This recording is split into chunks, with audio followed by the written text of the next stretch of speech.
Throughout the FCH campaign, Khalid Gibran's extract was continuously recited. I quote, "Pity the nation that wears a cloth it does not weave, and drinks the wine that flows not from its own winepress." End of quote. Burnham noted the importance of a nation being able to provide itself with its own cloth. He found it humiliating that tropical countries such as ours were subjecting themselves to wearing clothes made from material that was unsuitable for our climate and which caused much discomfort. Even the fashions did not reflect our culture.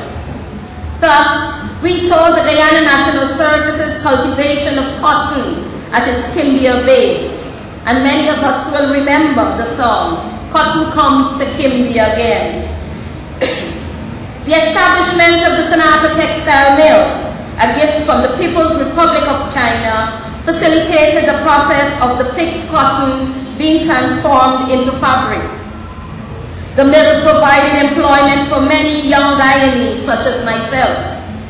My 2 years stint at the textile mill, where I worked as a loom tender, the section that wove the cotton yarn into cloth, I must say, taught me patience, dedication, respect for man's labor, and value and appreciation for the clothes I wear. The Van Pro Garment Factory, managed by the Women's Revolutionary Socialist Movement, the women's arm of the People's National Congress, got into the swing of things with their tie-dyed cotton pieces. We also saw the introduction of the shirt jack as the male national wear that replaced suits and shirts and ties. For formal functions, our men wore dashikis and our women ponchos. We now had our own identity.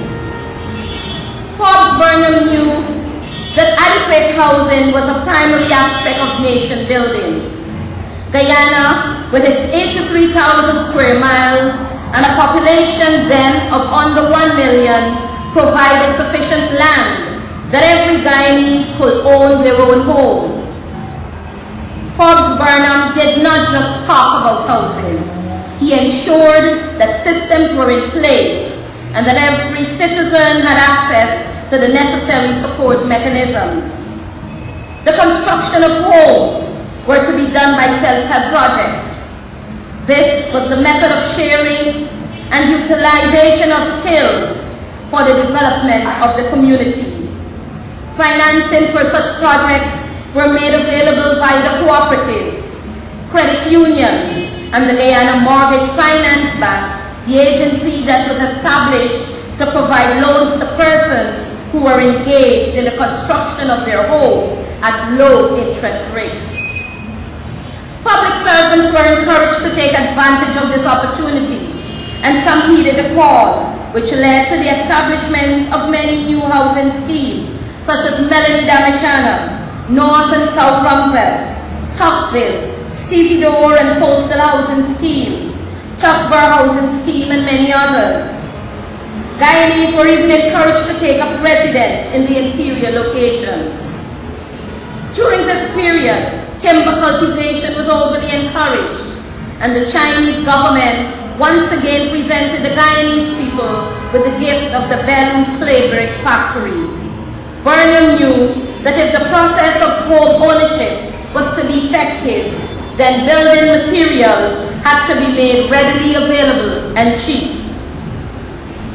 LFS Burnham would have been heartened if Guyanese then were as enthusiastic as they are today to own their own homes.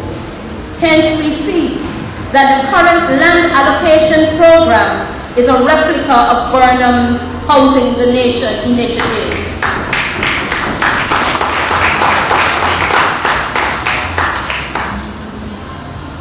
The need to control our foreign and local trade was of major importance to the well-being of the country. At that time, private importers based preference along the line of tradition and agency agreements, rather than on considerations of quality, price, and relevance to national policies. Controls were introduced to ensure consistency and to maximize benefits to the nation, which included reasonable prices to consumers. Guyana's major exports, such as sugar, rice, bauxite, and timber, were controlled by public agencies so as to ensure quality, reliability, and effective monitoring of the system. Locally, Guyanese were encouraged to utilize local products for daily use. To reinforce this importance, it became necessary to cut back on what was then seen as unnecessary imports, which resulted in the banning of such products as Irish potatoes, preserved fish, fruits and vegetables, canned meats, and confectionaries, among others. Despite the ruckus raised by Guyanese at that time, innovation paved the way for the utilization of local products. And during this period, many cottage industries came into being, and major manufacturing industries came to prominence. It was during this period also that the making of the traditional black cake from locally preserved fruits and various blends of local wines were born and remains to this day. The Basic Needs Development Plan did not cater only for production. It also catered for the service sector. Forbes Burnham was aware that if the nation was to be firmly rooted in its development trust, then there were certain areas that had to be restructured. The orientation of our human resources in service to the nation was compulsory, and the training and education of our people became foremost. Burnham made this statement, and I quote, "For us, education is the cornerstone of equality and one of the chief instruments of the abolition of snobbery, the removal of discrimination, the development of creative beings, and the production of a race of men who will never surrender to mediocrity or dictatorship of any kind." End of quote. The development plan for the education system included the construction and expansion of primary schools, the establishment of multilateral and community high schools, the establishment of the Teachers Training College, now called Civil College of Education, the formalization of the school's curriculum to include agriculture, physical education, skills training, and arts. Burnham said, and I quote once again, "How can we develop a modern, prosperous, and happy society unless our people are well educated and well trained in the modern technological skills? The new education system to be established will be relevant to our experience, environment, and needs." End of quote. Even trade unions and cooperatives and those other institutions outside the formal education structure were being viewed as part of the entire national system of education, making it necessary for more public funds to be expended on trade unions education via the Crichelo Labor College and on cooperatives via the Kurukuru Cooperative College. It was at this juncture that we heralded the advent of free education from nursery to university.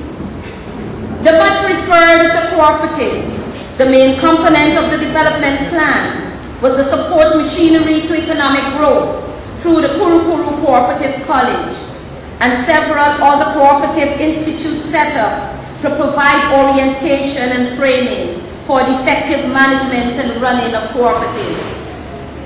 To ensure efficiency and eradication of some ills that were slowly creeping into the system, the Ministry of Cooperatives and National Mobilization was established. In actual fact, the cooperatives were meant to be the small man's institution and instrument of liberation. Burnham knew that the success of the development plan was not based on the amount of local and foreign loans and investment, but on the capabilities of the Guyanese people to provide the initiative, the drive, and the skilled manpower, without which there will be no effective execution of the plan.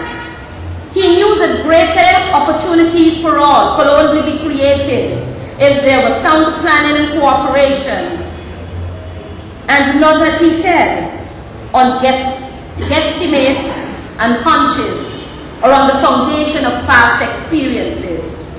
This, Burnham said, was good for history and politics, but not for economic planning. Keen attention had to be paid to human resources. Efficiency, Burnham noted, was not a matter of working harder and longer hours per day, but rather by adopting techniques, methods, and procedures which make for quicker accomplishment of jobs, the inculcating of new attitudes, approach and dedication to do better than was done before. The importance for employers and employees to recognize that each were human beings. The trade union movement is one of the most important institutions. They represent the workers, a group that has the right to ask for a better society and a better standard of living. Trade unions have industrial and national duties that evolves around economic planning of the nation. Trade unions, Comrade Burnham noted, must understand the important role they have to play in nation building.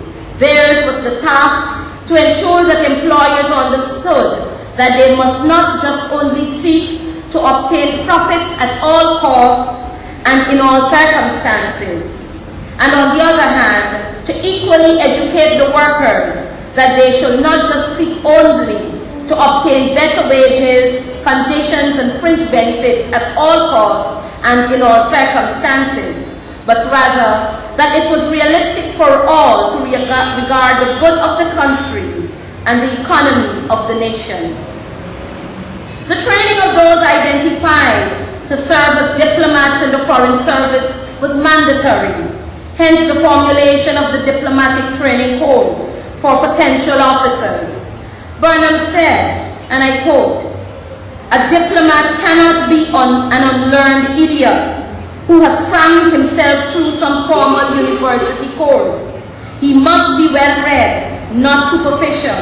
He must know and understand, or at least attempt to assess the motivations behind the foreign policies of not only the nation which he represents, but also other nations whose spokesmen and representatives he has to meet."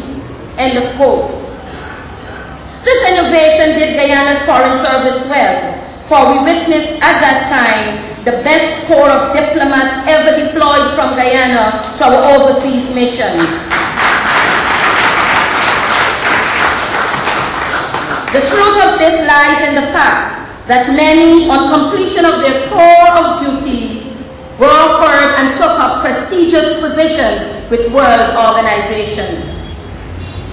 The youth of the nation held a special place in the heart of Linden Forbes Sampson Burnham, and in the Basic Needs Development Plan, special emphasis was placed on youth empowerment. He engineered the establishment of the Youth Corps and the Guyana National Service, which catered for unemployed youths between the ages of 15 and 20 years of age. These institutions were aimed at developing a sense of discipline, social unity,